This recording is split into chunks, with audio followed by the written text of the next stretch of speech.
What's up, everyone? Andre here, along with Jake and Tris, to talk about the Nintendo Direct 24 hours later. 23, I guess, technically. 23. Who's counting? We will probably be at 24 by the time we're done here. So yeah, chat, how are you doing? How are you feeling about the Direct? Let us know in the chat. We want to hear your thoughts now. Because, Jake, Tris, I'm curious to know, now that we had that time to process everything, like, go back, look at some of the individual announcements, play some of the individual announcements, I want to know, how are we feeling? Because, for me, it's a little weird. Usually after Direct, like, once I get past, like, the high, I'm like, I come down a little bit. I'm like, you know what? It was good. It was good. Not, or however I felt, a little bit lower, I would end up feeling a little bit less than that. I'm at least as happy now as I was yesterday. Perhaps more so, because I was able to go in and play a lot of the things they announced, whether it's game demos, full game releases in the case of Metroid Prime Remastered, or, of course, the entire collection of Game Boy and Game Boy Advance games. Like, I have been having a ton of fun with the time I've had with them from what they announced. But how are you guys feeling? Are you as happy, as overjoyed with it as I am still? I think overjoyed is probably one of the best ways to describe it. It like coming out of that direct, is even now, like all this time later, or this still feeling like short amount of time later, I'm still in disbelief at over half of this thing. And maybe that happens with one announcement here and there. But for like this entire direct, like keep in mind, we went into this direct saying how, for example, Advance Wars, maybe it could get shadow dropped, but there's a physical version to keep in mind, so they probably wouldn't. Not only did they do that, they had a lot of shadow drops here. Not with Advance Wars, they did that with Metroid. Metroid. Like they clearly blew our expectations out of the water there. So, yeah, big. Yeah, Andre, I like what you were talking about with like the difference between pre and post direct is more than I think it's ever been now. Right. Like not only do we have a ton of games that we couldn't play before, we have demos and we have meaty trailers to check out. And it's like I was putting together my list of notes of things to bring up and talk about in anticipation of this conversation, and I've got like 10 items. I've got like 10 items out here that I'm like, wow, these are 10 things that I thought were sick in that Nintendo Direct yesterday. I have a hard time. Chat, which Nintendo Direct was better than this? Tell me the Direct that you thought had a better I don't know, like, because it's not just the quality of the announcements, it is the quantity. And I think it's the surprises. And what we were saying earlier I think a shadow drop in a direct actually goes a long way. It does. And this direct really taught me that.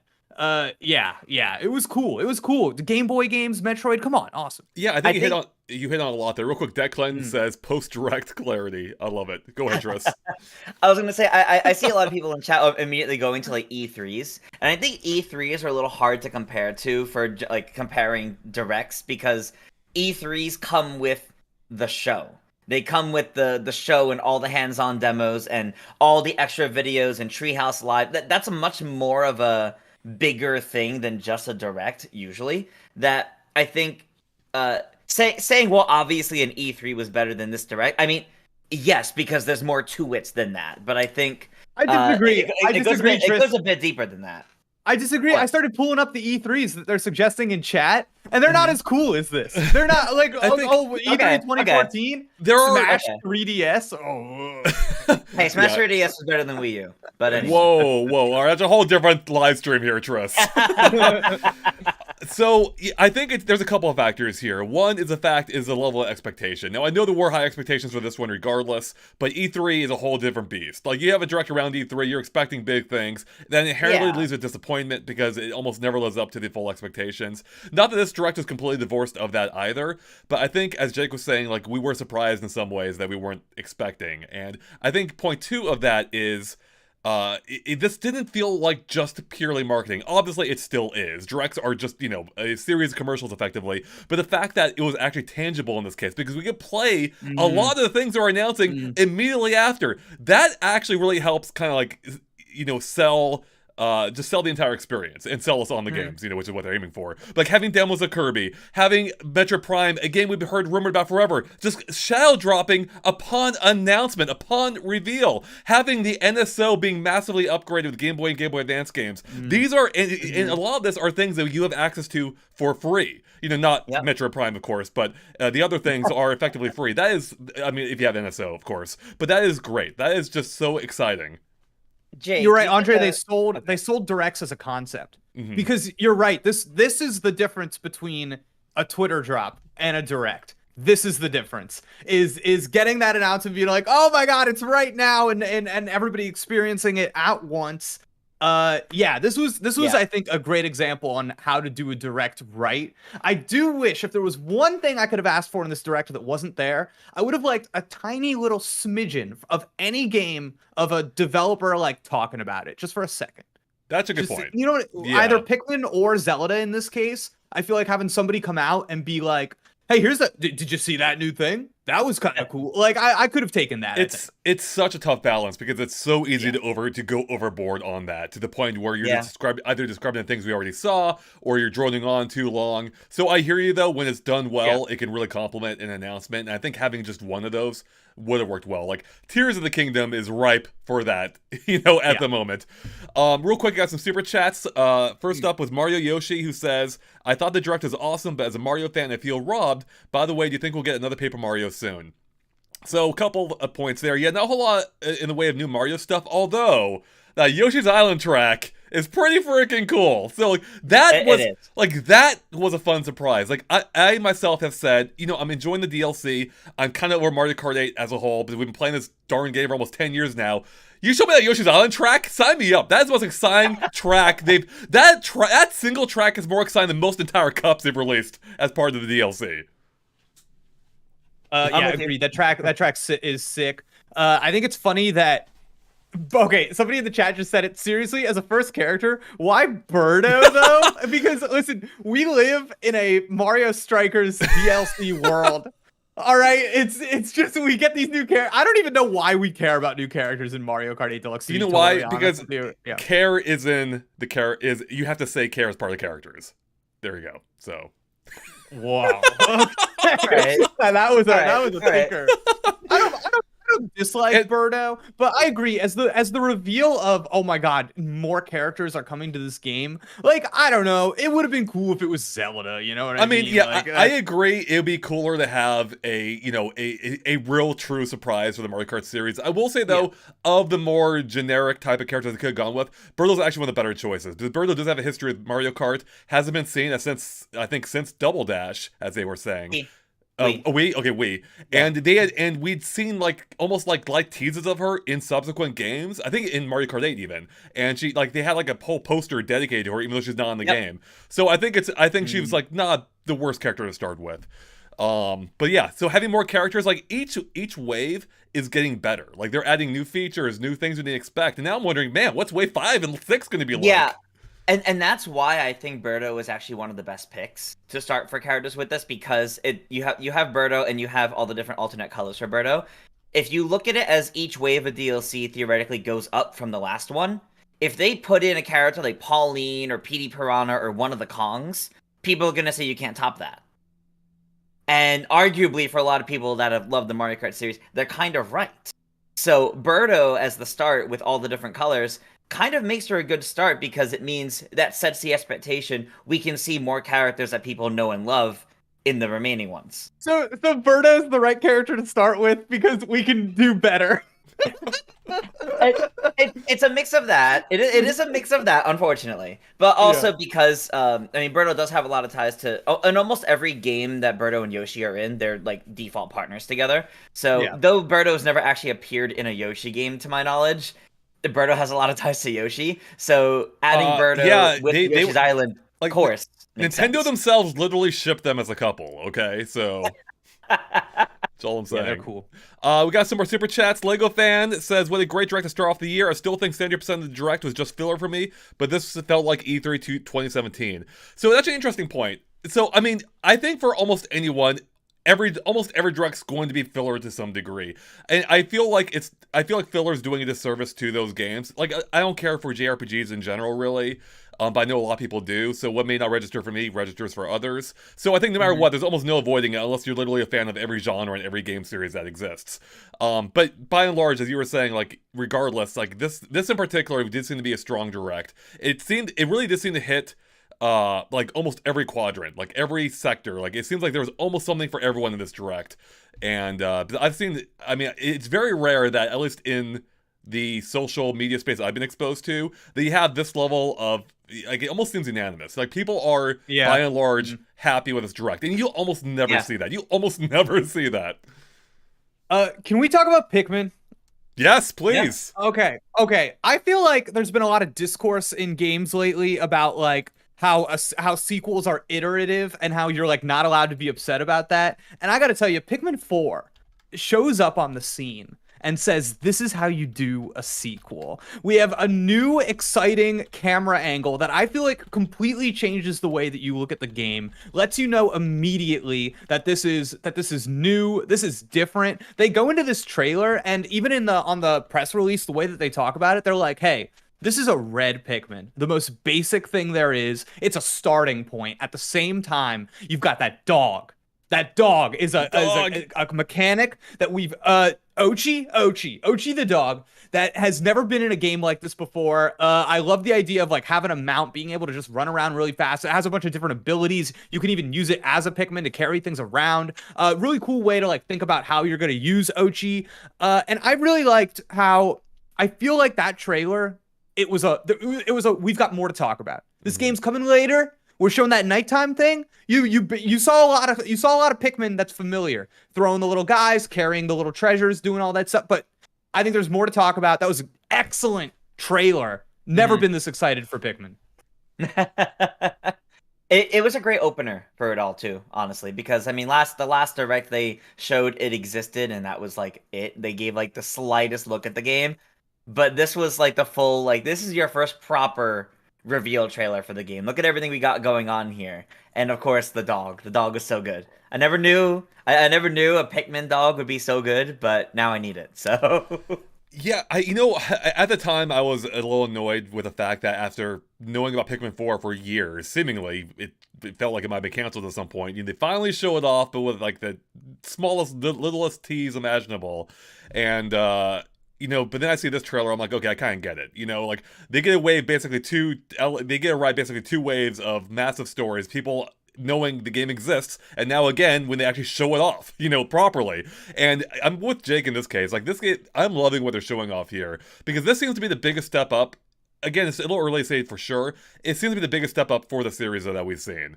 With, the different ways of going about exploring the environment, riding the dog. You've got nighttime exploration now. Looking back, there's so much I missed the first time through. Like, when they take off in their onions into space, there's, like, they leave behind, like, there's a bigger spaceship there that's still parked on the ground. Yeah. So, like, what's that mean? Is that, like, a home base for them or something? Like, it has my mind reeling, and it's just so exciting to know that we still don't know all of it. And it looks great. I'm really happy with it.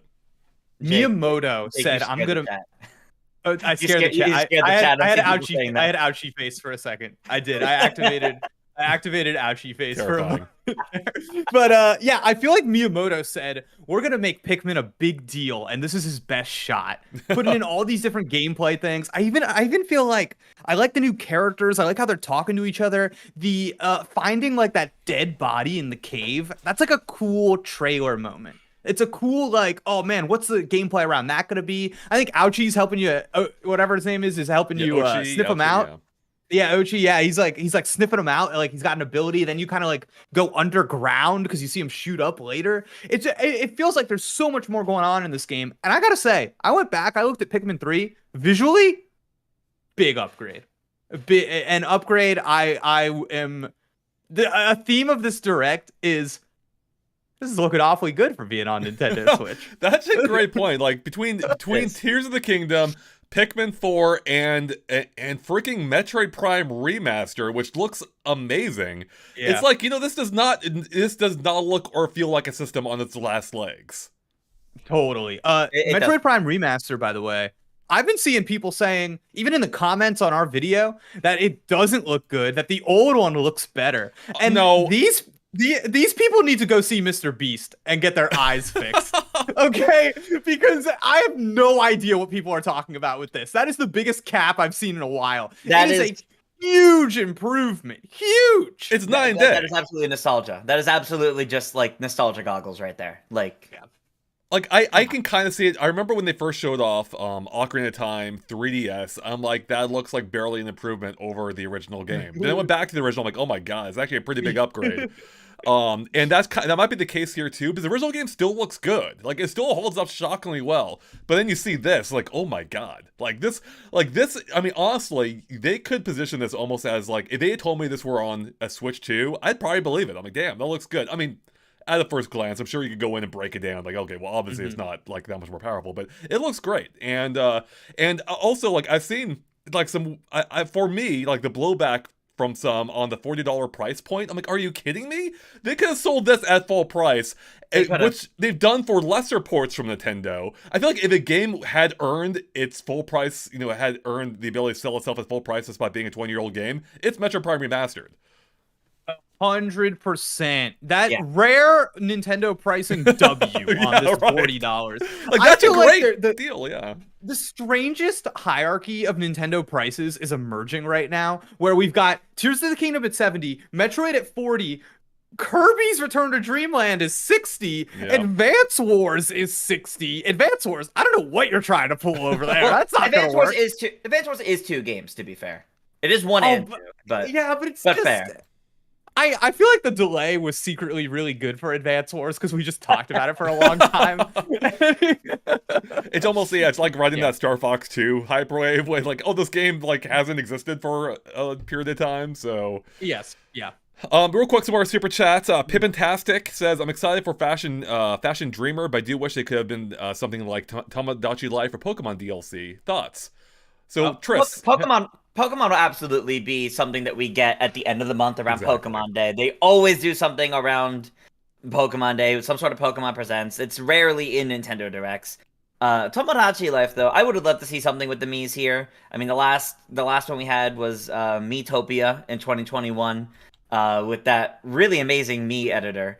I would have loved to see something like that again, but maybe not yet, I guess. Tris, are we getting Pokemon Game Boy games at the end of the month? I do think we will. Now, me too, Tris. It's right there. It's right there. Yeah. Like they announced Game Boy and Game Boy Advance. They could give us the first 3 generations of Pokemon. Yeah. They may not release right away. They could say just to tide you over, they will all eventually be here. Just not yet. Just to tell us they're coming. They could always do it in the future, sure, but I think they'll announce at least one of those sets in the Pokemon Presents at the end of the month, and then they'll be like, even compatible with Pokemon Home and all that. But please. That's the question, because they had actually previously said for the Pokemon Stadium games when they announced those last year coming to Switch, there was a little disclaimer on the screen being like, I forget the exact words, but basically saying, hey, don't expect to be able to import any Pokemon into this game. Are they backtracking on that? Yes. I hope so. 100%. I hope so. It was a lie. It was a lie. Straight up, it was a lie. I'm 100% on this conspiracy hype train. But I do think there is going to be something weird with the Pokemon Game Boy games. Hear me out. Conspiracy theory time. NSO games support cloud saves and backups, things that normally we do not let mix with Pokemon, and they're extreme weirdos about this. So I feel like we're gonna end up getting the Game Boy games, and it's gonna be like basically on the back end run the same way that they're run on NSO, but it's gonna be something weird. It's gonna be like, oh, the Pokemon app available on the expansion pack, and you can play the Pokemon games or something insane like that. Because yes. I almost was thinking they wouldn't care in this case because it's not an online focused game. Neither the originals nor Pokemon Stadium. Like, they're purely local stuff primarily, or were designed that way originally. But then it occurred to me, well, they technically are online now, but only with your friends. I mean, it's Pokemon companies, so you never know how weird they could be. But yeah, I just hope that they bring that compatibility over in some case, because Pokemon Stadium, that was the entire point of them, to bring in your party from Pokemon Blue or Red or Yellow into full 3D and battle them on your TV. That was without that, what's the point of even playing? So there is a level of excitement where I know Tris and I could log on to Pokemon Scarlet and Violet right now and play each other online. But if we could bring our Game Boy Pokemon into Pokemon Stadium and do that online, way better. Oh my god, cooler. Like that would be epic. Like we would have to do a stream for that, especially like I love the presentation of Pokemon Stadium. You got the hype announcer there, you know, it's so good. Yes, I want every Pokemon battle to feel like the Pokemon battles of Pokemon Stadium across the series. That's how it needs to be. Some more super chats. Broski plays. Thank you. Says NSO needs an autosave feature. Good direct though. That, you know, that would be nice. Like if it just had like an auto save state every now and then. But I don't expect it from Nintendo. Glad you enjoyed the direct. Rafe Alfaro, thank you so much. Rafe says, hi guys, still excited about yesterday's direct. Do you think the next strong direct will be this year or next one, and Switch 2 or next gen maybe? Oh wow, that's a heck of a question. It's so interesting because if you look back at this direct, there wasn't a ton in the way of like big game announcements. You know, like we knew most of the games going in, or we didn't know what would be there, but like most of the news surrounded games that already exist outside of Metroid Prime, and even that, you know, technically existed on GameCube already and Wii. So there is still a big chunk missing for the latter half of the year. We know nothing about it.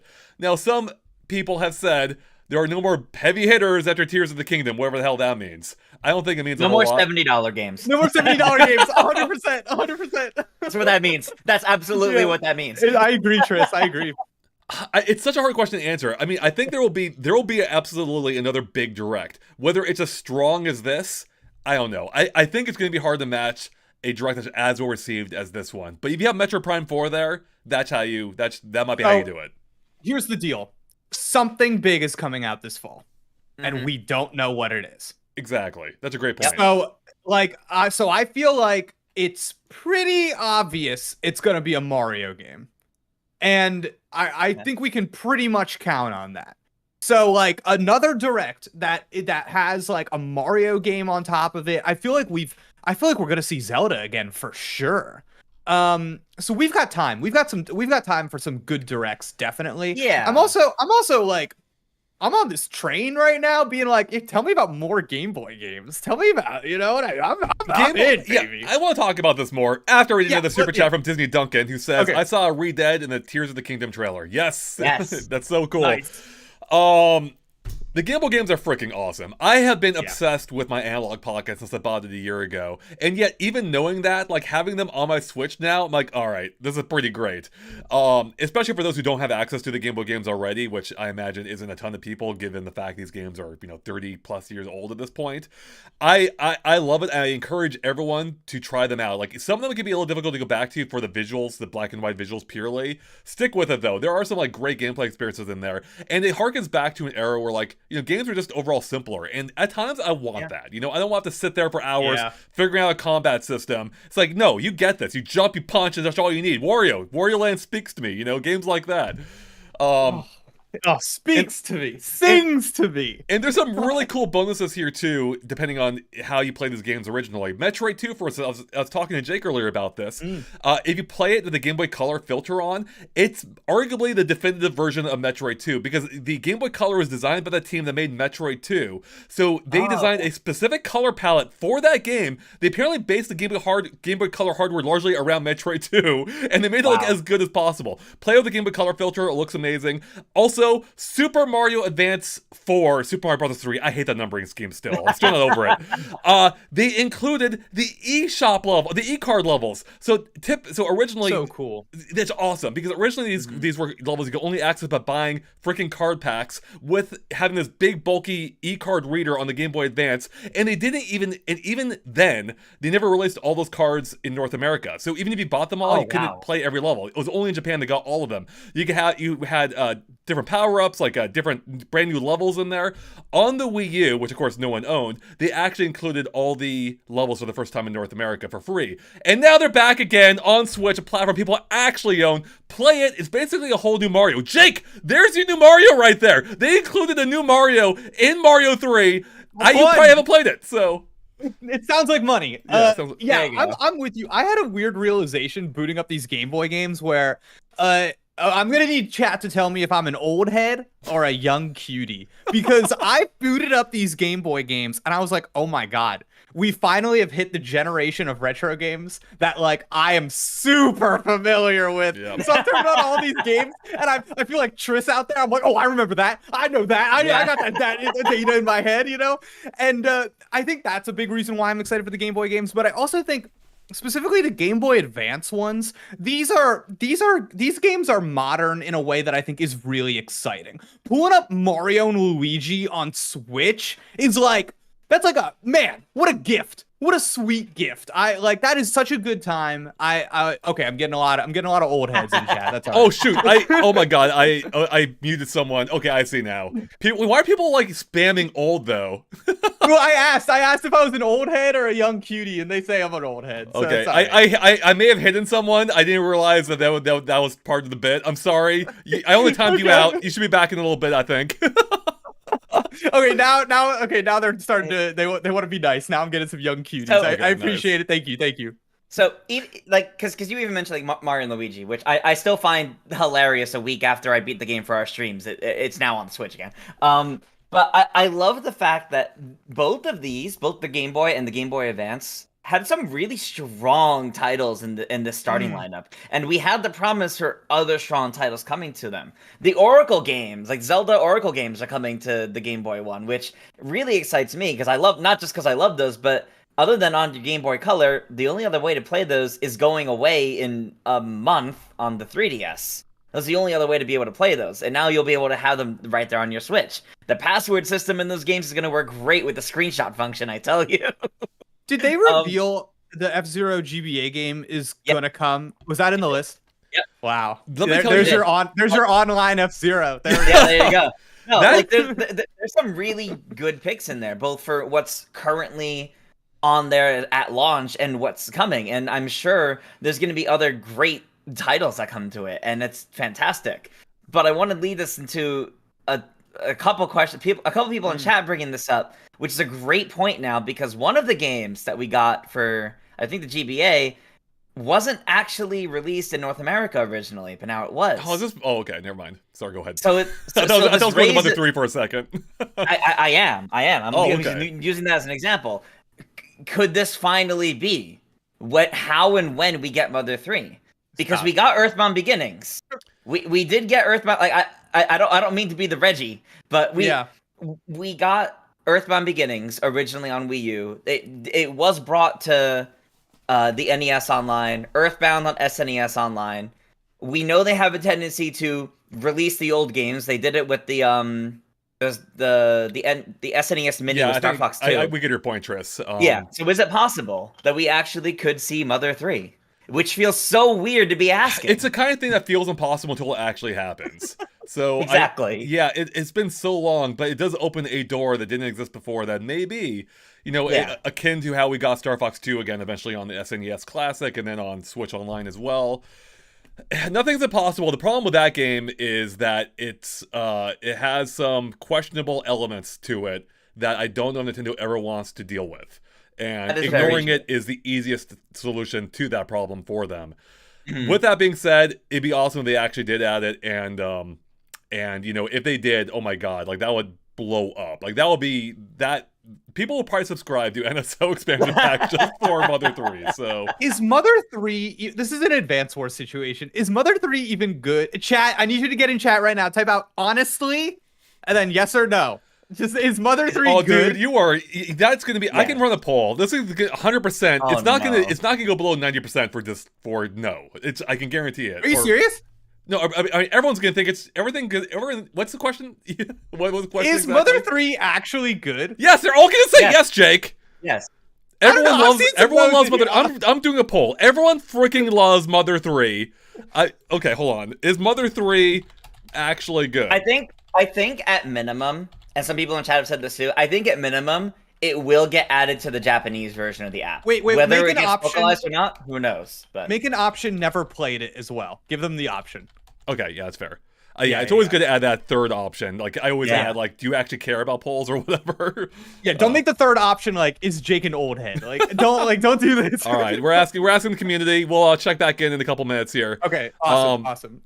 We had some more super chats to get through, but first, I just want to circle back to a point you made real quick, Jake, about how the games feel kind of modern, or still feel modern. Yeah, I don't know if I would... I mean, they actually kind of do. So they actually almost feel like modern, like, indie games, right? And it kind of speaks to, for me, two reasons. One, for whatever reason, I burned out on the GBA at the time of its release. I kind of ignored a lot of its library. I played it, don't get me wrong. I played a lot of big games. But I don't know, it felt like I had moved on to 3D. I was like all aboard the GameCube at that time. Like, I don't feel like going back to these oldie 2D games, right? But then I look back now, and it's like, man, this is actually the kind of like the lost 32-bit generation we never had from Nintendo in the console space. And I've been appreciating more of those games now. Like, even Mario 2 Advance is a lot of fun with the enhancements they added. Or the F-Zero games. Yeah, there we go. The SP version's way better, though. You can actually see the screen in that case. I got him up there. Nice, good. Yeah. Like I was playing the last F-Zero they released in North America on GBA. Amazing game. First game's trash. Second GBA one is awesome, though. And I think that's the one that showed off in the Direct. I can't remember exactly, but I don't know if anyone knows. Anyways. No, I'm not sure either. Yeah, not sure. Oh my god, I'm actually... Oh wait, okay, hold on. Okay, yeah, no. Never in the poll right now, we have almost 300 votes. Never Played It is winning at 65%, which is to be expected. 30% are saying, yes, the game is actually good, and 5%, Jake, are saying, no, it's not. So. All right. Listen, not only do I not know if it's good, if you asked me, Jake, tell me like 3 things about Mother 3, I would go, Ness, Lucas, and that's Mr. Saturn. Yeah. That's what I've got for you. So I think I'd love to play it. Yeah. I think partially what's so appealing about Mother 3 is it feels like, I don't know, it just feels like there was a clear intent behind the narrative of the game. From my understanding, I've only played a little bit of it, but cool. Earthbound speaks to that point too, where you can definitely, like, it's such a unique experience that could have only come from the creator whose name is escaping me at the moment. That we'll never see a series quite like that. You know, you can't capture that magic. Wait, chat says Ness is not in Mother 3. Am I even thinking of the Lucas. Right? Yes, Lucas. It's in Mother 3. Oh, they're not in the same game? Nope, Ness is only in Earthbound. Dear God. They're both different protagonists. All right, some more super chats. Infer, thank you, says, with Mario & Luigi Superstar Saga on NSO Game Boy Advance, do you think we'll get a new Mario & Luigi game on the horizon? I wish. I hope. I don't see it that likely, but I think having Superstar Saga on the Switch does at least mean it's possible. At least they're willing to recognize the series. It's coming. Lock it in. It's coming. I hope. See, for me, I want that optimism towards it. Like, for me, it's on the horizon on the other side of the planet. Like, it's a ways away. God. It's not happening for a while. Horizon, then. I think they've got somebody making one of these that is going to end up being... you know how like Paper Mario games are really different from the last one? I think it's gonna be like that kind of situation. I think there's gonna be a Mario and Luigi game come out, and it's gonna be different and weird and made by somebody new and take some big swings. Maybe more of like a classic RPG. I don't know. But I for some reason I feel it. I feel like they want to do it. Yeah. Align Stars with a super chat says, I hope we will see Donkey Kong 94 on the Game Boy. Yes, it's actually a little surprising they didn't launch with that, because that is such like a well-known classic of the system. But it makes me wonder if they're hopefully holding off on adding proper Super Game Boy support. That was a launch title for the Super Game Boy. It added unique features you can only get with the Super Game Boy, like voice samples, a cool border, its custom color palette, not too far removed from the Game Boy Color ones. And that's what I'm hoping. I'm hoping when they launch, it's like, hey, Super Game Boy, baby, here you go. Before we move off of Game Boy Advance, are there any games that you like really want to get added that you're like, oh man, this is the one for me? Just curious. I mean, yes, but I don't even know how I quantify that here. Tell me, Tris. Tell me. What's the first thing that came to mind? The first thing that came to mind is solely because it's actually really funny. I want people to experience how ridiculous Mario Pinball Land is. Oh my god. I don't like it. I don't like. I was gonna say Land. I played that game at E3 and recognized it was trash. Yeah, I don't like Mario Pinball Land. And I love pinball. I love pinball games. Kirby's Pinball Land might legit be the best Kirby game in my opinion. And Mario's Pinball Land just missed the boat completely. So, but I have been wanting to revisit it just to see, maybe I was off initially. I don't know, but yeah, it's a no. There's absolutely a lot of fantastic titles for both the Game Boy and Game Boy Advance. Thankfully, my most wanted for Game Boy Color are the Oracle games, and they're confirmed coming. So I'm very happy about that. Jake, the Yeah. ones I want to see, I say this is one who already owns all the games I want to play on Game Boy. I Right. have a huge collection. The Donkey Kong Land games. Those are Ooh. perhaps, I mean, those are, I feel like are almost more the Mario platformers of the Game Boy than even Mario himself is. Like, they are just really solid, great adaptations that are unique from the Super Nintendo versions. The first game in particular is entirely unique, and I just think they still hold up to this day. So I hope those come to the platform. They still look good, you know, understanding the platform, the hardware it's on. And yeah, I need them. So yeah, more Donkey Kong. How about King of Swing? Ooh, Oh DKC man, Swing. I wasn't I've thinking of heard the many Game Boy good things space about that one. or GBA space. Yeah. Oh yeah. No, I'm my entire mind is consumed by GBA games. Like I'm with you. long shot. I know this will never happen. Kingdom Hearts Chain of Memories. That would be awesome. I was just telling your friend that last night. I was like, "This is your chance to finally play that game, maybe if it ever." The GBA Mario Golf game, pretty good. I would take that one. I think that was a good time. Give me Yoshi's Island every form. But my number one, the one I would love to see the most, Wario Land 4. That is a good video game. It is underrated. I would love to go back to Wario Land 4. Wario Land 3 is on the Game Boy Color, so it's a good sign. It's a good sign. I suspect we'll see the other ones get added. My actual number one for GBA is Four Swords. Legend of Zelda Four Swords, because you could actually do the multiplayer. Yes, that's oh my god, that would go really well. The multiplayer in general on Game Boy Advance is going to benefit a lot. I think across the entire Game Boy line. Maybe it was just me and my friends, but like we rarely played. I don't think I knew anyone with a link cable until Pokemon came out. That was the first time you actually saw people connecting Game Boys. So like Tetris on Game Boy now, multiplayer is actually viable. GBA had a ton of multiplayer games. I played Mario Kart a handful of times, but that was a complete mess with all the link cables you needed to do that thing, like the whole like daisy chain thing. But having that now is awesome. So yeah, that's a great point, Tris. That'd be fun to do like a feature on that. Like, hey, here's all the multiplayer games you can finally play on Game Boy now. So the Kirby and the Amazing Mirror, that was a good one. That was basically we are gonna get that. We are gonna get that too. So that should be fun. Wait, really? Yeah, that was one of the ones they confirmed is coming. It's essentially a cooperative Metroidvania, and that's freaking awesome. So it's really cool. The Vidiot says they're hoping for via super chat says I'm hoping for Sonic Advance 1 through 3 and Sonic Battle. Oh yes, those Game Boy Advance Sonic games were genuinely very fun. I would love to see those. I think, hot take, I think they're the best 2D Sonic games. Okay. I don't think you're alone on that. I don't think you're, really? Or at least you're not too far off the mark. Maybe not the best, but I know a lot of people hold them in high esteem. Oh, I love those 2D Sonic games. Those are really good. There's also, I'd love to see like a Bomberman game show up. I feel like the right way to revisit Bomberman is not with the new Bombermans, but instead to go back to the old ones. And also WarioWare Twisted, because we've seen that we can take advantage of like the Switch gyro and stuff in this app. So I feel like you could actually do Twisted and it would work. Yeah. Totally. Actually, it would work great on the platform. The only concern... No, screw that game. That game's garbage. The only concern I could see on behalf of Nintendo is we don't want people potentially dropping their Switch. Like, because it's a little bit not quite as easy to rotate as the GBA was. Yeah, sure. We got some more super chats here, and it'll move us on to a different topic. Disney Duncan says, will we get a Metroid Prime 2 and 3 remakes before Metroid Prime 4? In addition, Dirk Kernage, with a $5 super chat, thank you, says, I'm sorry if I'm late, and you all already discussed this, but do you think we'll get Prime 2 and 3 remastered on Switch? What do we think? Tough call, because I think that like if they did the same thing they did here with here's the next one and it's Shadow Drop, I just feel like that's gonna be a really long time before we even see Metroid Prime 4 at that point then.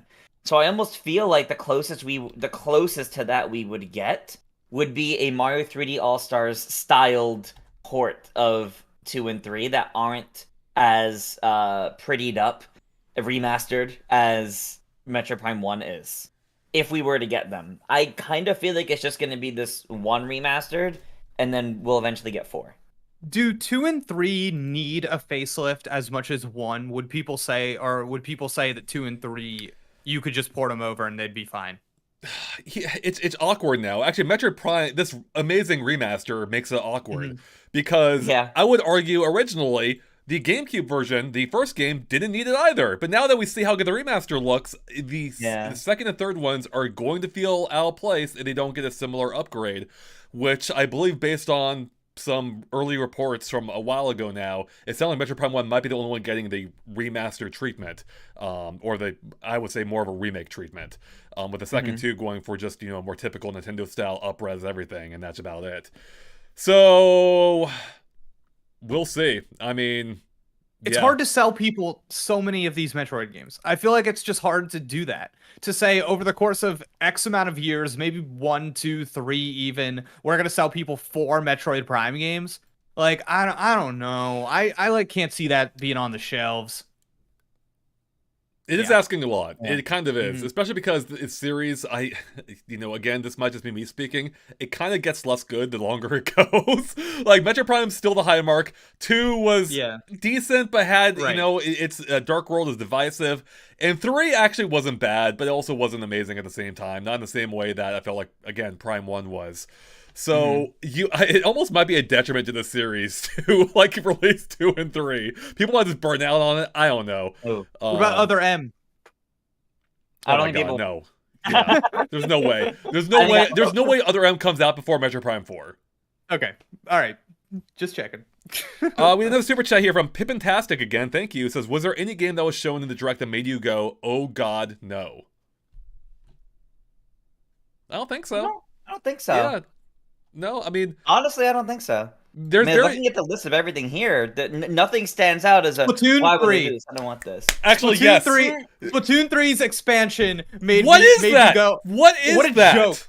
Flop DLC. Nintendo a little bit in their DLC flop era right now, because I could not believe reading the press release and seeing that the all of the content in the Wave 1 was literally just change up your hub.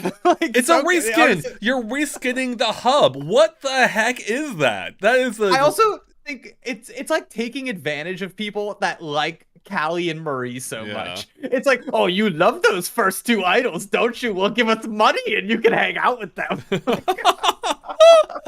You can ship yourself with the idols. At the very least, knowing that we're getting some sort of story expansion, like the auto expansion into, knowing that is still coming, that has, as they had previously announced, is exciting. I think Splatoon fans are indeed looking forward to that. I think, having talked with some friends, I think most people are looking at Wave 1 as almost like a fun bonus to hold you over until then, but I still don't really understand why it's part of the paid expansion.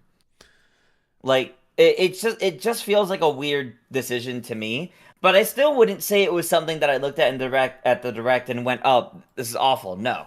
It's questionable, but it's not awful. It's just more bewildering. Why does this exist? I think it's partially a branding issue again.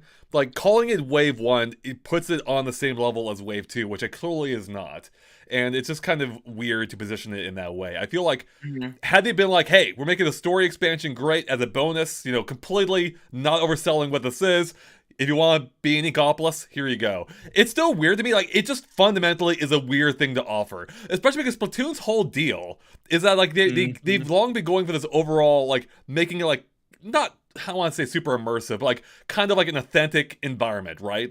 You have this hub, you can walk into the battle tower, but if you're in Ecopolis, how do you get to the same place where everyone else is battling already? I don't know. It's throwing me off. It doesn't feel like it fits in with this universe. I don't get it. Not a big deal ultimately. But just a very weird thing. I've never seen you're basically paying for a menu skin. That's so weird. I will say, I'll push back a little bit. I do think it's awful because I made that point about Pikmin 4 at the beginning about a proper sequel and what it should do. And I feel like Splatoon 3 coming out of the gate, we were talking about in our discussions, we want to see a cool new mode. We want to see something that further cements Splatoon 3's identity. And what they're giving us is, oh, you want more Splatoon 3 identity? Splatoon 1. Come on. And then the single player campaign, it's okay, but we did that already. I understand. We knew the single player campaign is coming. You basically told us nothing about it here. And everybody knows if you're gonna buy that or not already. Yeah, Like that yeah, actually so- that was filler. I will say, I don't like using that word too often. The Splatoon 3 segment was complete filler in this case. They gave us no roadmap for enhancements coming down the line.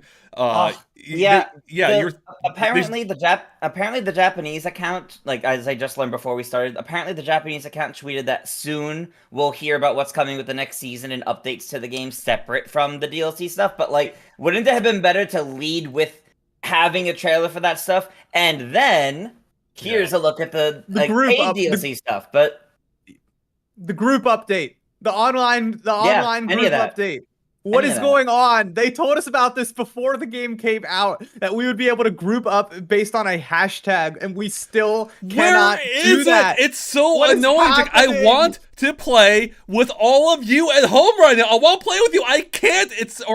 I can by slowly accepting 100, friend invites, which takes forever on the Switch, by the way, because my friend list is maxed out, and it takes like an hour to load each invite. But yeah, I don't get, how was that announced? They showed it off. It's functional. Why is it not in the game?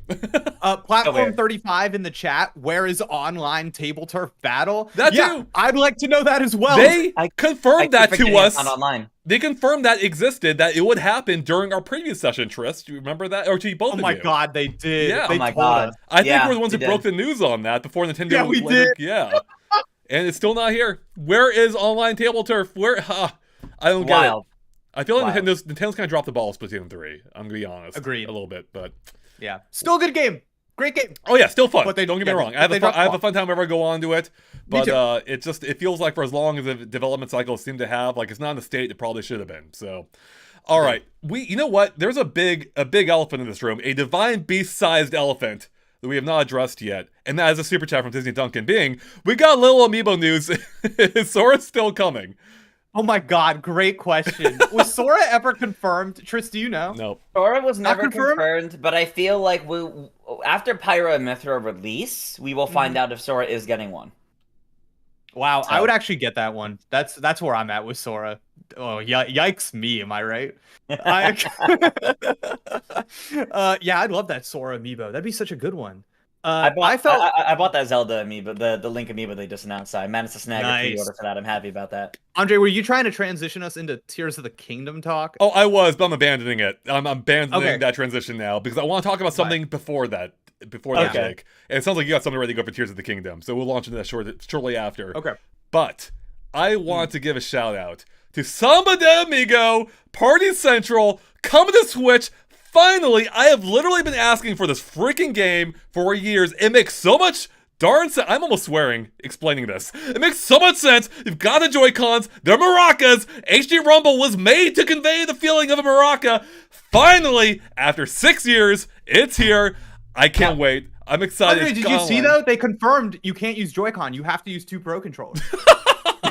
You know what? I'm still on board. I'm still on board. I thought maybe I could get you for a second.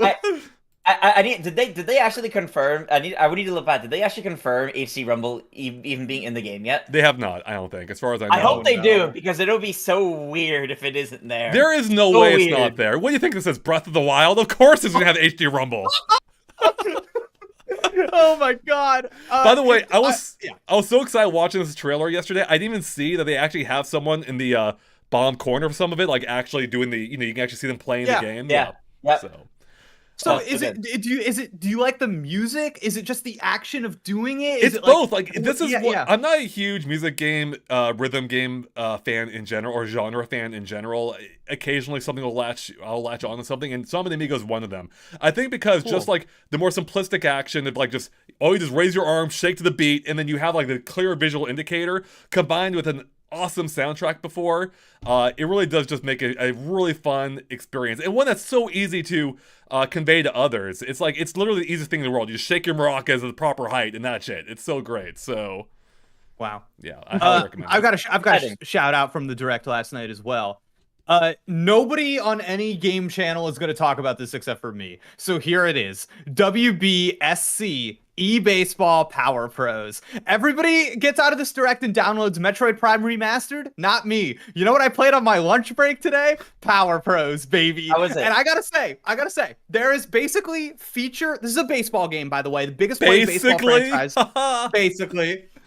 Biggest baseball video game franchise in Japan. It's a huge deal. Comes out every year.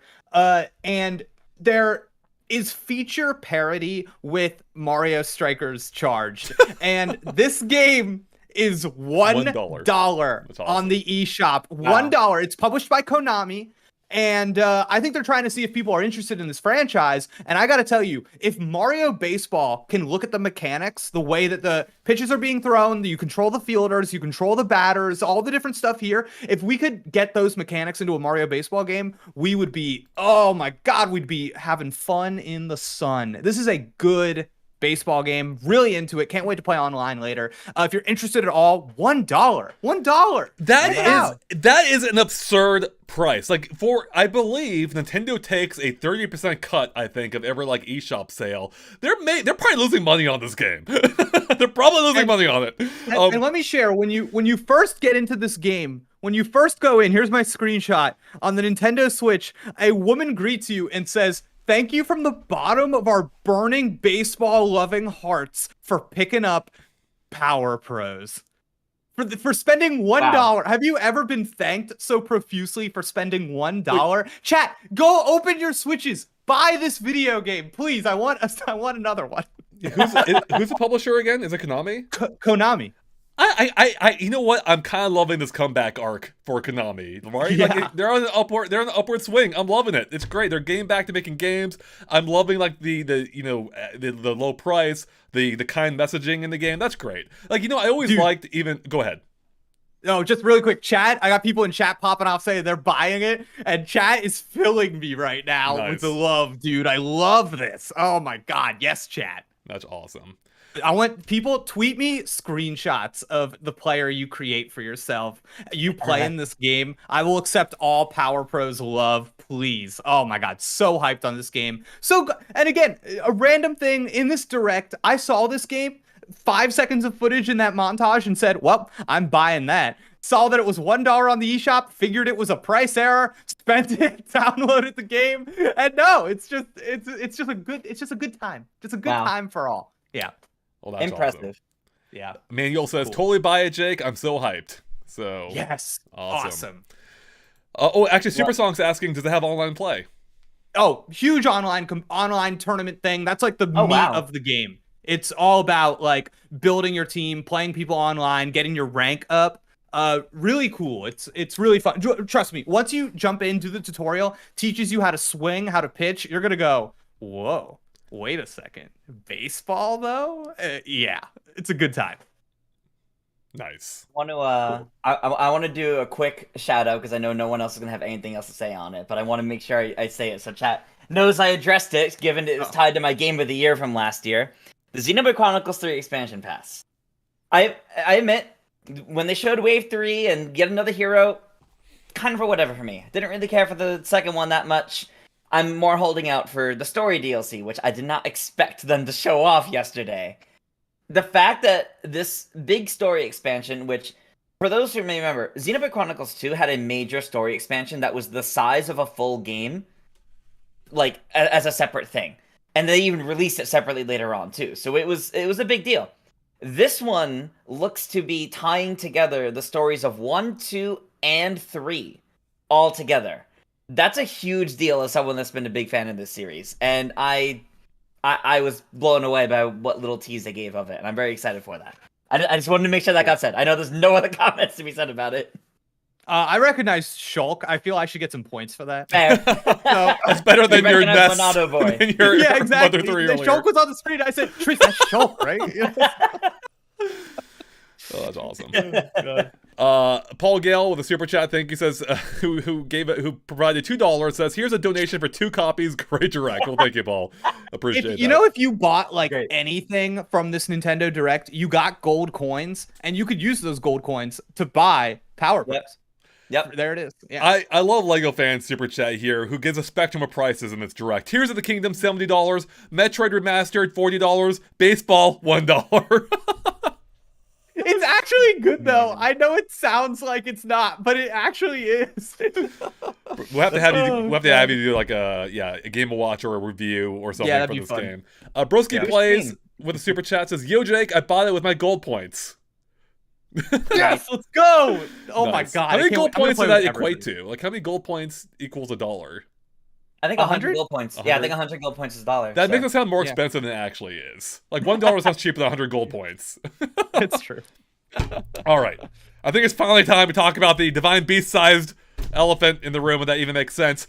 Tears of the Kingdom. So after the direct, because like that trailer kind of threw both like a lot and not a lot at the same time at us, because there was so much going on there without any context. It was hard to fully like appreciate what they were showing us. So we went back afterward. We did like an in-depth like internal like analysis of this to prepare us for future content, some of which you've already seen.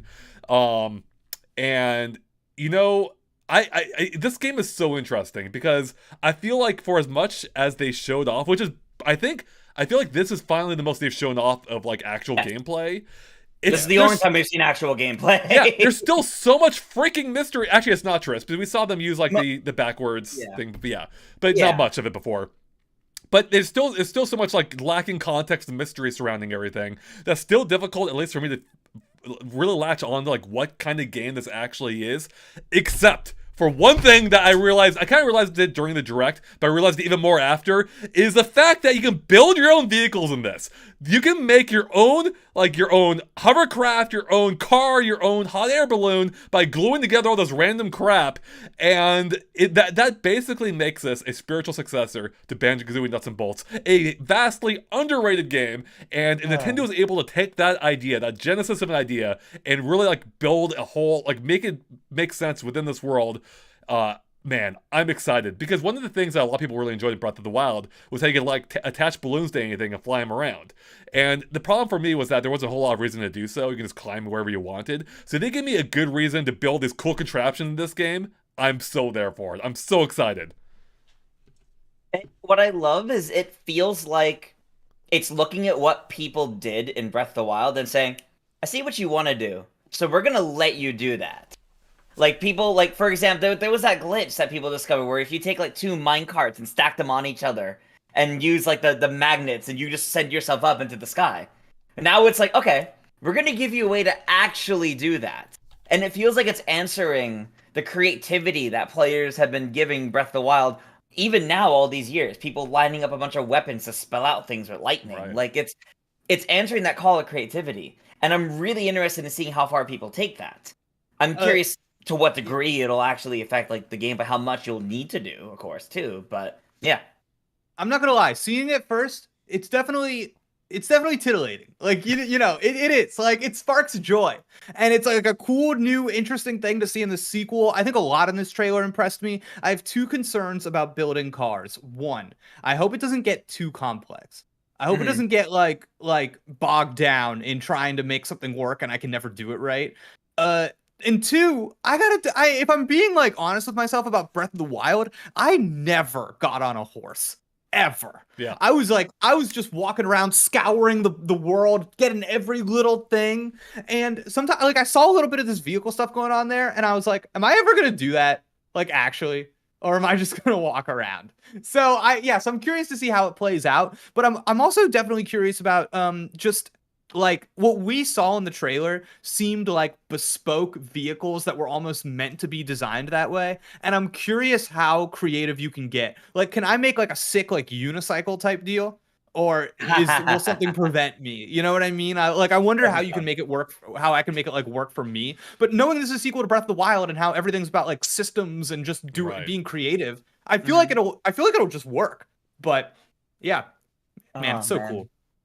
I don't know. Like I'm so excited. Every little thing I see about this game excites me more, and we're really getting a taste of what the openness in this game is, and it's the creativity. Yeah, Tris, am I crazy for suggesting that this? I feel like visually this game rocked my socks off. I was looking at screenshots of this game, and I was like, "Switch to who, dude?" I was really impressed with how this looked. Like it does seem like it does, assuming that these aren't from like an enhanced developer kit or something, like it does feel like this game is a notable improvement over the original. Like it did seem like it felt like we were seeing the draw distance was improved. It felt like we were seeing more in the distance. The amount of grass even I noticed seemed to be increased from what I remember being able to see in Breath of the Wild. And of course I was thinking on top of like just everything else they're adding, the sky islands, the fact you know you can now customize vehicles, as we were saying. Like how is this running on Switch? How is this gonna work? So Man. Really cool. yeah, I mean, I think what's most interesting to me too is the one of the biggest criticisms of Breath of the Wild, at least from what I've seen, really was like people wanted more in the world in multiple ways. People wanted more kinds of enemies to fight. People wanted more things to do in the world other than just explore it. And everything we've been seeing so far is addressing these. You want more in the world? Here's a bunch of islands in the sky to explore and a bunch of caves to explore. Here's more enemy variety because Redeads are back. And it's so curious. It's so curious. I have a hot question. Yeah. Are shrines gone? We don't see a single one. We have not seen a single one anywhere. It's interesting. The shrines do seem to be antithetical to the idea of being able to build vehicles and explore this world quickly, which again, we don't know how much of a factor that will actually play into the game or not. But yeah, I mean, at this point, it is starting to feel like, unless the shrines are dramatically changed from how they worked before, it's hard to see, it's hard to imagine them fitting into what they've shown us already. I don't know. Maybe it'll be fine. Maybe it'll be different. But it does. I am feeling like they might be gone, at least as we know them. So it's gonna be a different kind of game. I feel like the vibes in this trailer. It's I think there was more emphasis on action than I was expecting. Yeah. You know, when they showed off Breath of the Wild before that game came off, so much of it was just like, look at the expanse, look at us walking.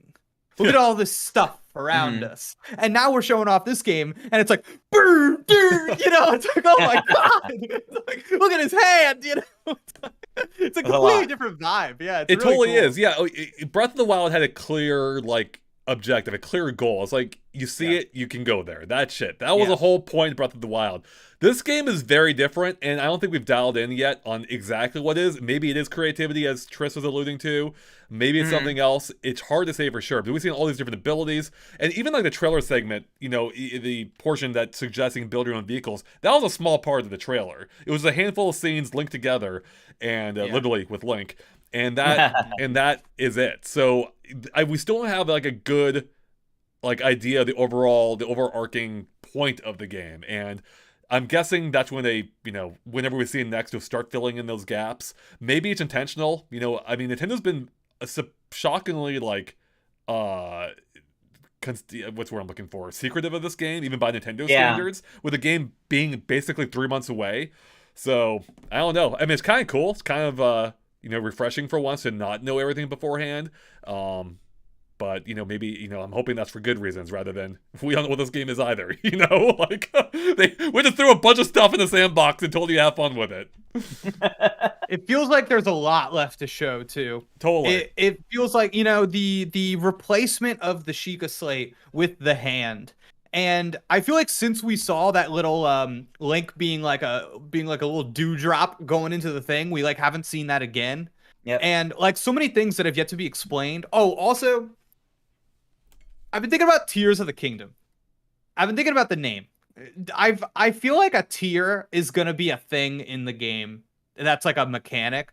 And you know how in like Dark Souls you come across like the little bodies of people that tried and failed? Since we know there's kind of like a little time travel thing going on in this, do you think there's any chance that tears are like dead links? Oh man. You know what I mean? Like links are in the timeline or whatever that like messed up or something like that. Tears are the new tingle bottles from Wind Waker HD. Yeah. And it's other players. And like the tears of the kingdom are not like philosophical or like metaphorical. It's like the tears are the dead links that tried to save them. Yeah. That'd be funny. I kind of love the idea. I don't think that's what Nintendo's going for here, but you know what? If I'm wrong, so be it. Ryan Brooks with a super chat, thank you, says, have you seen the additional Tears of the Kingdom artwork on the Japanese Twitter and the extended trailer on the Japanese Tears of the Kingdom site? Yep. Yeah, the footage that plays in the background of the site is a few of the same clips from the trailer, but it's like a second longer for some of them. Doesn't really show too much else. I guess it gives you more of a spin around of the car thing that he's driving, but it is interesting. I am working on a big analysis for Zelda, just like last time, guys. So I will be going over everything. Expect a long one again. So Do you think it's a little longer in spots just to account for the language being not as condensed as English normally is spoken? Do you think no, that's what it is? because it's not the whole trailer. It's like 30. It's like 30 seconds of clips from the trailer. Oh, Like it's just a random. yeah, Oh, it's got like it, got it's it. like the background of the website. Got it. Oh, okay, so it's like Mario Yeah. Kart when they do that sometimes. Yep. Gotcha. Yep. B. Traven to the super chat, thank you, says, Tears of the Kingdom will have more Souls influence. The Blood Moon was emphasized in the trailer because enemies respawn each time, each you reach a green spiral. Wait, okay, hold on. Because the enemies respawn each time you reach a green spiral /site of grace. Oh, I get it. I hear what you're saying. Oh, that's okay, interesting. So, yeah, so what they're saying is it's like a save point in a Souls game that brings all the enemies back. Yo, I'm kind of into this Tears of the Kingdom having a Souls influence. That would be really interesting. Just like neat to see the back and forth between like the Elden Ring and then this coming out. You know what I mean? That's actually really cool. I would love that. Especially because I mean, we do big boss. We saw a big, we saw a big enemy type that's a little Souls-like, I think, in its nature. So yeah. Although I also do remember the Twilight Princess giant boss with the chains. He'd throw around. He's like the easiest guy in the world. He looks like a big man from beast. He's a total pushover. Nice. But But I do hope, yeah. You know what I really liked about Breath of the Wild, at least for the first half of the game, whatever amount of time that is like how ruthless it felt. It felt like you were constantly running into problems. You had to figure out some kind of creative solution. But it got to the point where that would cease to be an issue. Like you'd have too many hearts or too much food. So I'm hoping they can maintain that feeling throughout Tears of the Kingdom. Better maintain that that feeling, that sense of danger. Yeah, Andre, you know what's interesting? Thinking about it now, we really haven't seen much in the way of what looks like throwaway weapons. We really haven't. We've seen a lot of things that look like their own things. Yeah. Like I'm thinking of that big when we throw the big ball. Like I feel like that doesn't really seem like something that's gonna break. And everything, I don't know. So I kind of wonder if we're doing something a little weird or different with the inventory and with the weapons in general. It's interesting because he uses that weapon to throw like an energy thing, right? So I'm almost wondering, like, why separate the two? Like, why isn't the entire weapon energy based? And that's making me think that it probably is still breakable, and that way you have unlimited access to the things you're lobbing with it, but the weapon itself, the physical structure, is what limits how often you can do it. So maybe that's what they're going for here. I don't think they're ditching. Yeah, I don't think they're changing up too much of how the disposable weapons worked, especially because, or kind of to your point, while we haven't seen much of it, like they're not that exciting. Like, how do you showcase that? Oh, his weapon broke again. Awesome. That's. I guess I'm just surprised. I haven't seen like normal sword stuff going on really even that much. So that's what I'm sure it's in there somewhere, but that's why I'm surprised about it. I do think that weapon where we see the energy thing explode. I wonder if that's just us doing this is how bombs work now. Yeah.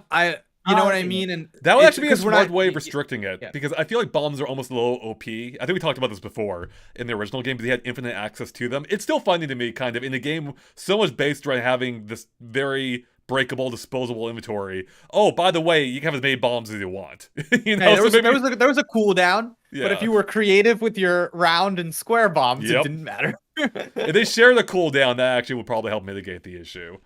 Yeah, 100%. Yeah.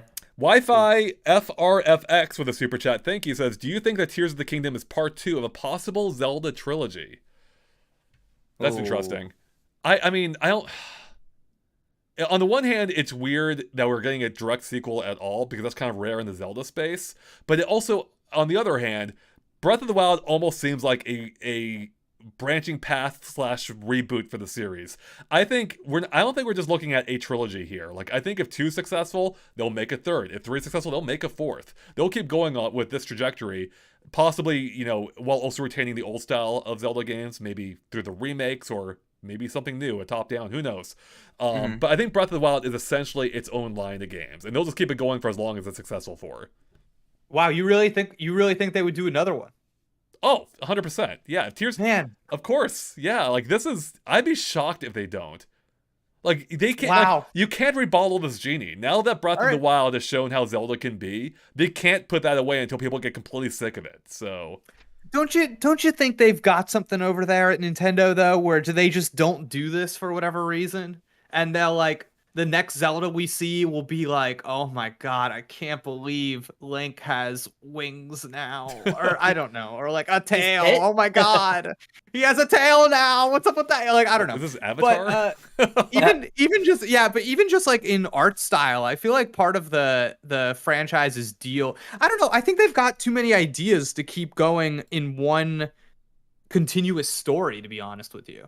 I like remember all the concept art about like aliens. Remember this? Yeah. Yeah, it's like stuff like that. I'm always kind of waiting for that to show up. Yeah, I don't know. I'm surprised. I guess because I kind of see it like a Mario thing too, where it's like you might get one sequel, but you'll never get another one. So to be fair, I don't think we even fully understand to what extent this is a story sequel to Breath of the Wild yet. Fair. Because even like the direct sequels in past games are barely so. Like Majora's Mask, technically an Ocarina of Time sequel, it barely follows up the story from that game. Link's Awakening, technically a sequel to Link to the Past, at least it was originally. Again, barely connected. And I'm kind of getting similar vibes here too. I think there'll be a stronger connection here, but I don't know how much that's actually going to matter. And I don't think there's anything within the template that they've set up already that limits what they can do in future games. Really, the idea is just that, you know, you have this large open space, and then you can do whatever you want with that. So I think Nintendo could give Link wings if they want to, or a tail, and make it work within the Breath of the Wild framework. Do you think that we could see like a different art style and like a really different look for Zelda, but it very much is like, yeah, this is still part of the open air ideology and that kind of thing? I think we could see something like that in the future. Them exploring different ways to do the open world environment with Zelda for future So this games. is Zelda now. So you both kind of think this is Zelda now. I think it's a part of Zelda. I don't think they'll stick with specifically the Breath of the Wild side of it. Like, I don't think after this game we'll see more of this iteration of Hyrule, this exact world. We'll see them do something different with it. I think it's proven now, so far at least, so successful for Zelda that there's no reason for them to abandon this style. Nothing would be wrong with doing it on top of other ones. Like, if we have, like, you know, this happening for 3D Zeldas while we have other kinds of Zeldas also happening.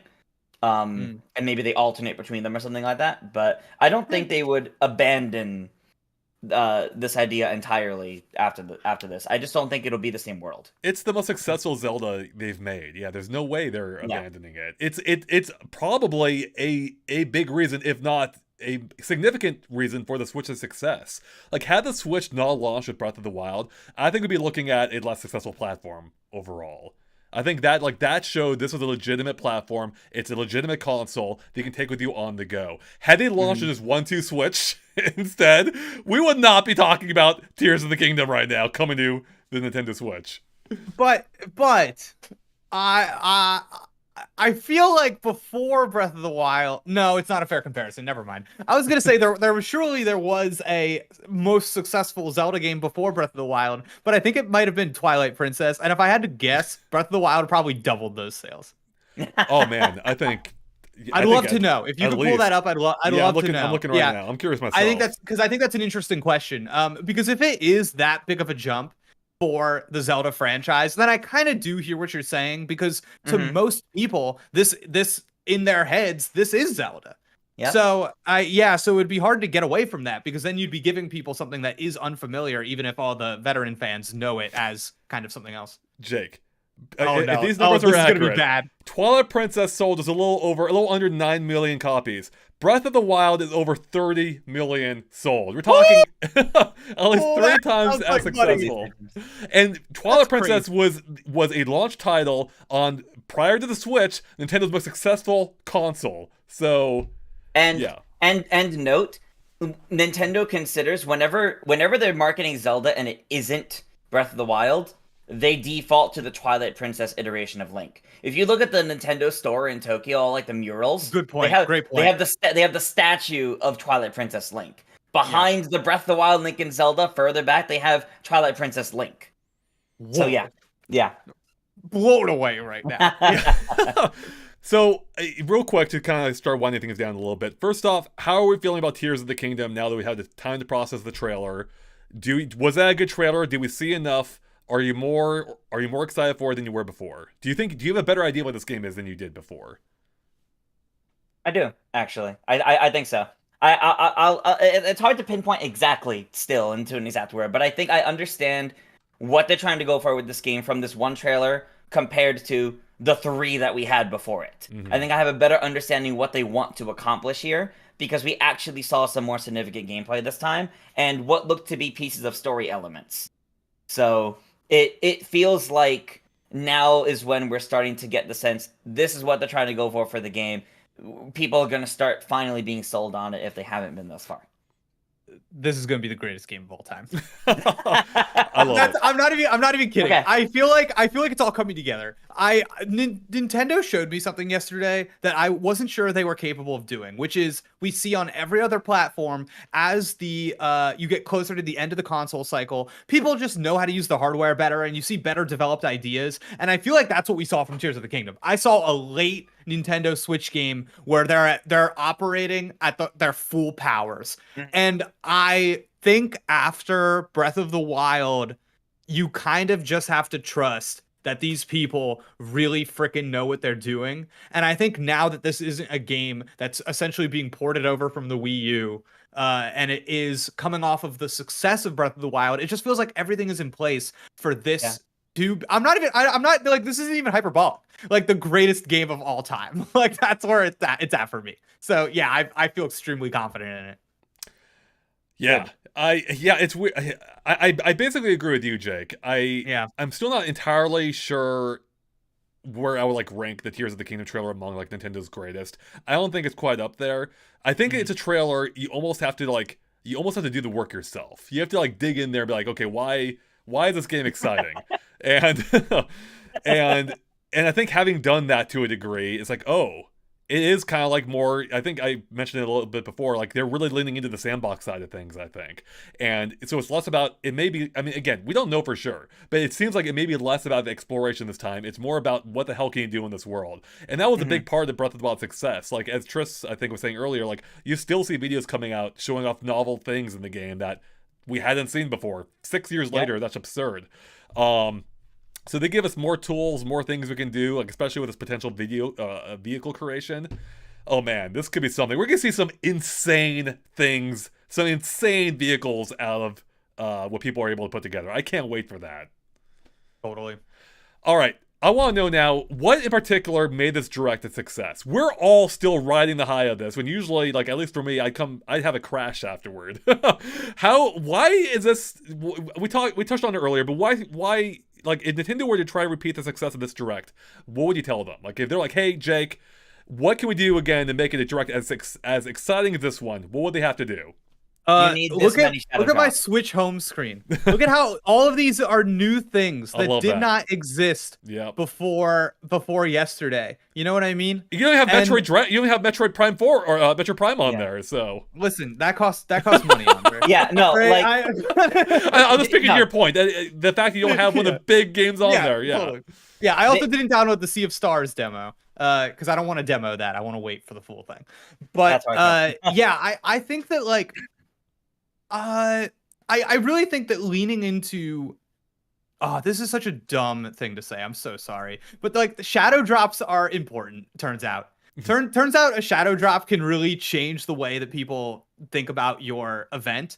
But I also think that there's something that you can't do every time here, and it is, hey, you know about things happening in 6 months, in 5 months, 4 months, 3 months, 2 months, 1 month, and right now. And it's this weird thing where it's like, I am set on Nintendo. I don't need to hear a peep from Nintendo from now until the release date of Tears of the Kingdom. Like that is how legitimized they made their year seem to me, at least. After Tears of the Kingdom, then maybe give me a month and we'll talk about what's going on for the rest of the year. But we have Pikmin 4 at least still. Oh man, you're right. I don't even have. Give them another month. Give them another 2 months, whatever it is. Yeah. It's having such a solid idea of the year, of the next few months, giving us things that are like, I know what I'm playing from now until the end of February when Octopath and Kirby comes out. I know what I'm playing next month, the month after that, the month after that. Like, that's how you do it. Questions answered. Questions I didn't even know I had. Awesome.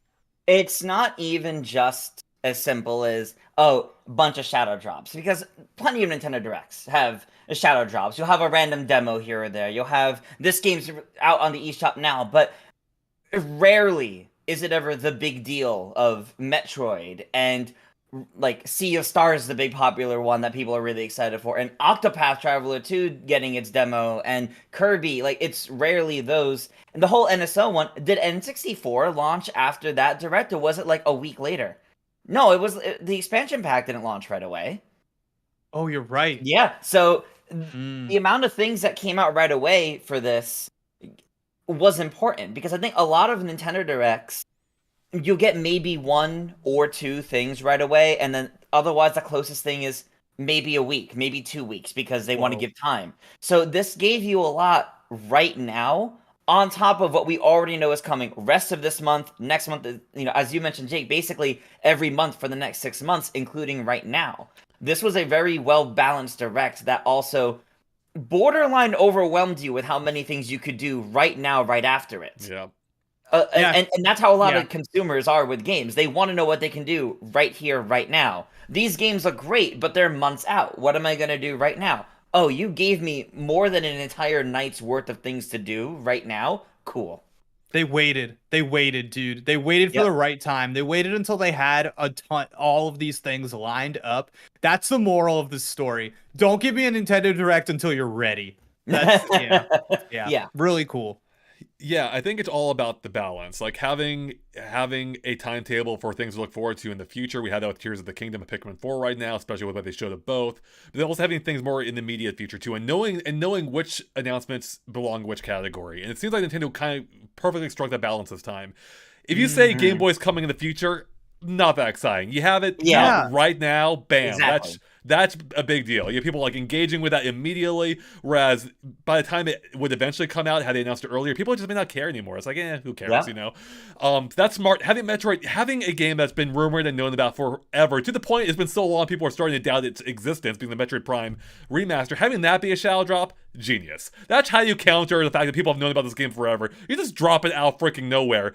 And like to the point, they I would say they undersold this thing. Like they barely paid attention or lip service to how improved it is. The fact that they remade almost every asset. The mere act of calling it a remaster really does undersell everything, I think.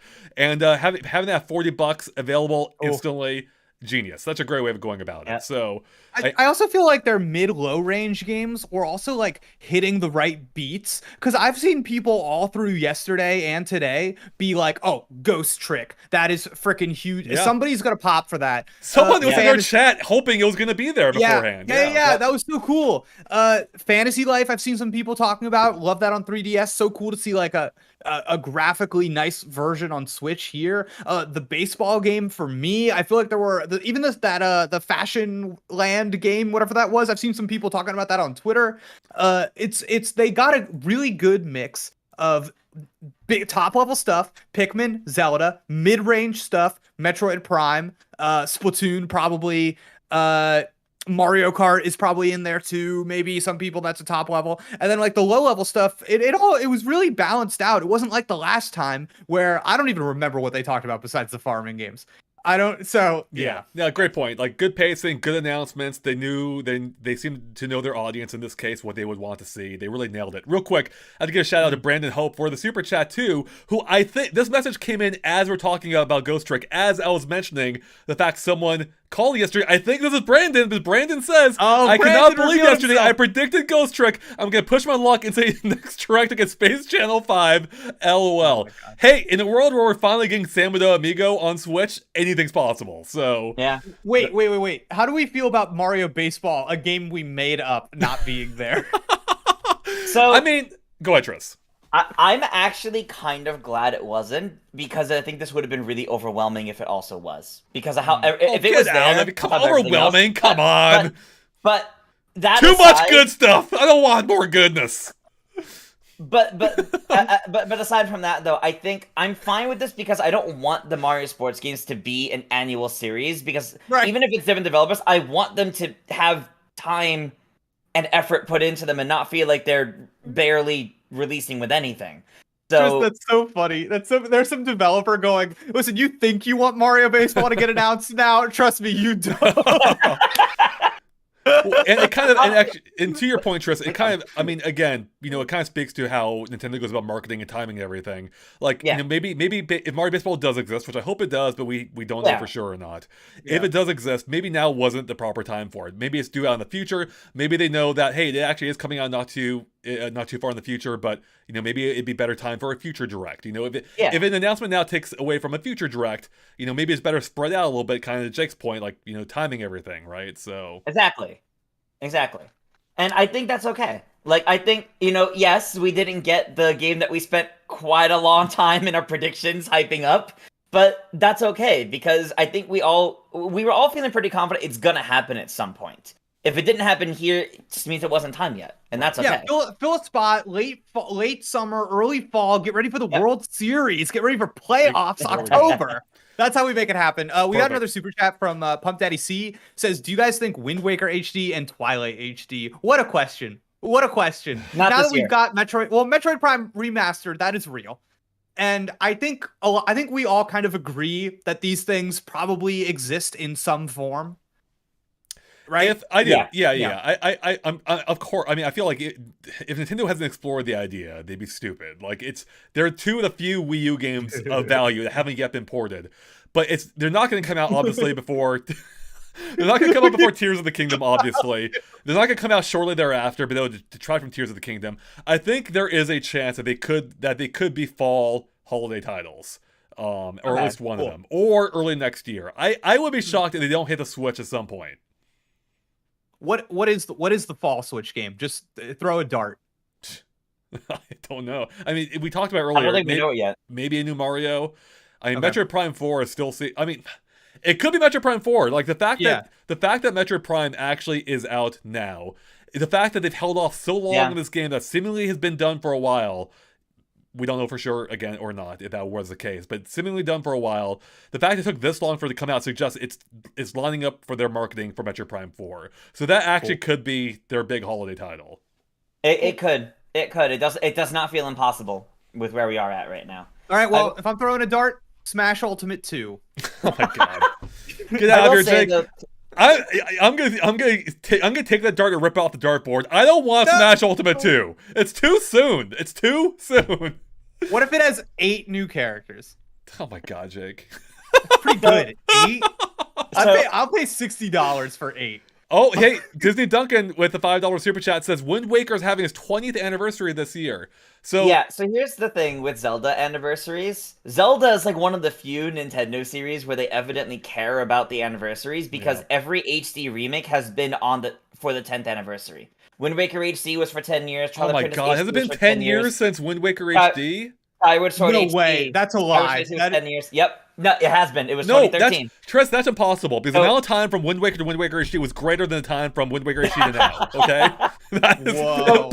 So I think what we have now seen with what they did with Pump Daddy just saying old in the chat. Remaster, with what they've done with Metroid Prime Remastered, I think they wouldn't need to give the same amount of high-level marketing to Wind Waker and Twilight Princess HD that they did to Skyward Sword HD, because that was the first time that got remade.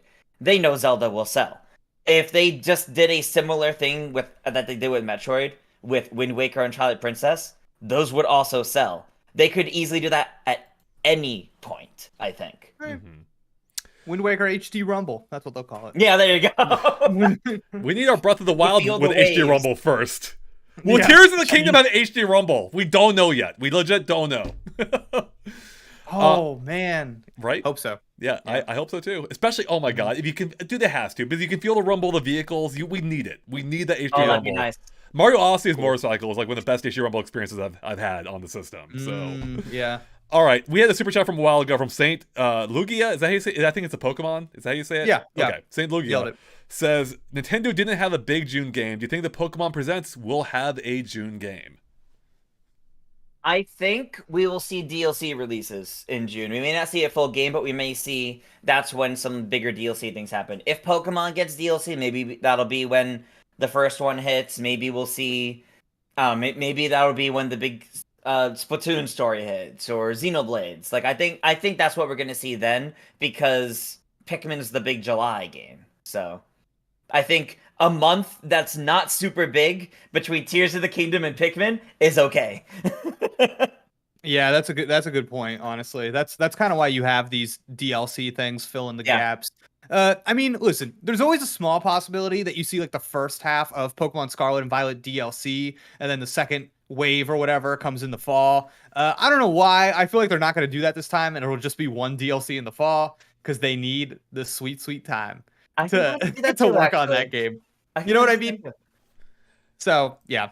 So we'll see. I don't know. It could be nothing. It could be DLC, or it could be something we haven't seen yet. I'm looking back on June 2022 to see if there were any big Nintendo games that came out. There was Mario Strikers Battle League and Fire Emblem Warriors 3 Hopes.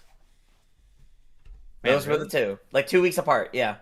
Wow. I'm still angry. See, this is good. We're getting into the era now where I worked here last year. So Oh, I that's actually right. remember these things. Yeah, we're coming up on your 1-year anniversary. Good God. Yeah, almost. Couple months, yeah.